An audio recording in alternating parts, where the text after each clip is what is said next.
Welcome to this video. Today I'm going to create a tier list for Wuthering Waves. It's still early days, but we can have an idea of who is better and who is worse. I apologize in advance for butchering the pronunciation of some of the names. Let's get into it. A Alto. He's a character with great potential, but unfortunately he doesn't excel at anything. Not enough damage to be a good DPS, and the utility he brings as sub-DPS is too situational to make him a safe bet. His kit contains some unique skills, so still worth exploring his capabilities. Calcharo. He is a great DPS resonator. However, to unleash his full potential, you will need to be careful with timings and combos. Worth it if you're willing to put in the time to practice. Baizi. She gets easily overshadowed by Verena as a healer. However, she is still included in many teams for her healing capabilities and additional buffs, but nothing too impressive. Chixia.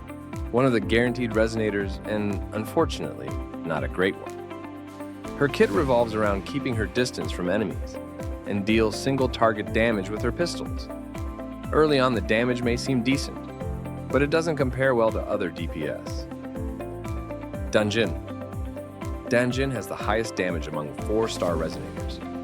However, that comes at the expense of her own life. Therefore, you will need to excel at dodging and parrying or rely on heals and shields to ensure her safety. Encore. Versatile character that can switch from ranged to melee during her ultimate. Her damage is very high, but you will need to make sure she is safely at a ranged distance when her ultimate finishes. Her companions Cloudy and Cosmos will help her deal tons of fusion damage.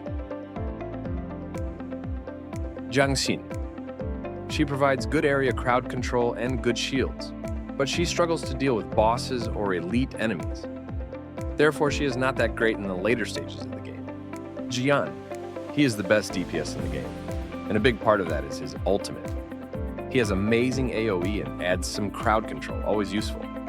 He is not technically the most difficult character to play either, so everyone can make the most out of him. Ling Yang. He has a very unique design and playstyle, but unfortunately that doesn't translate into big damage. Unlike other combo-heavy resonators, he's not that difficult to play, and it can be quite fun. Mortifi. One of the most solid options as a sub-DPS. He brings in utility even when off-field launching coordinated attacks, and offers good damage buffs with his outro skill. Sanhua. She is a decent sub-DPS due to her very low energy costs. Therefore, she can go into combat, deal some good damage, and get out quickly. However, she doesn't offer a lot in terms of utility for the team. Tauki.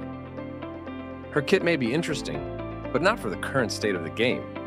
She is probably the closest to a tank in the game. However, her support abilities are not great. Verena. The best support in the game by a mile. She is a must in any team, not only because of her great heals, but also for all the damage boosts. Probably the best character in the game right now. Yang. She is the first companion that you will receive in the game. As a support, she doesn't bring a lot of damage to the table, but she provides some good energy regeneration. Not horrible, but definitely better options available. Yinlin. She brings the higher damage of all sub-DPS, so some may consider her even a full DPS.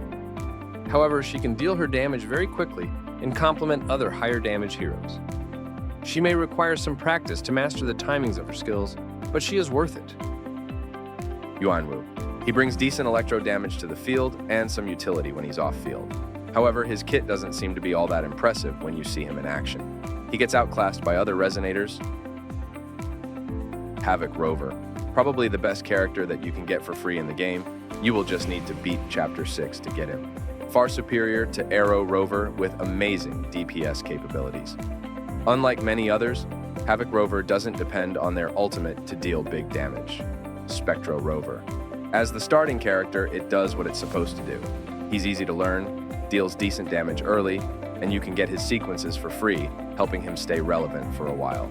If you're free to play, he will probably stay in your team as a sub-DPS for a while. That's my tier list. Please like and subscribe to support me.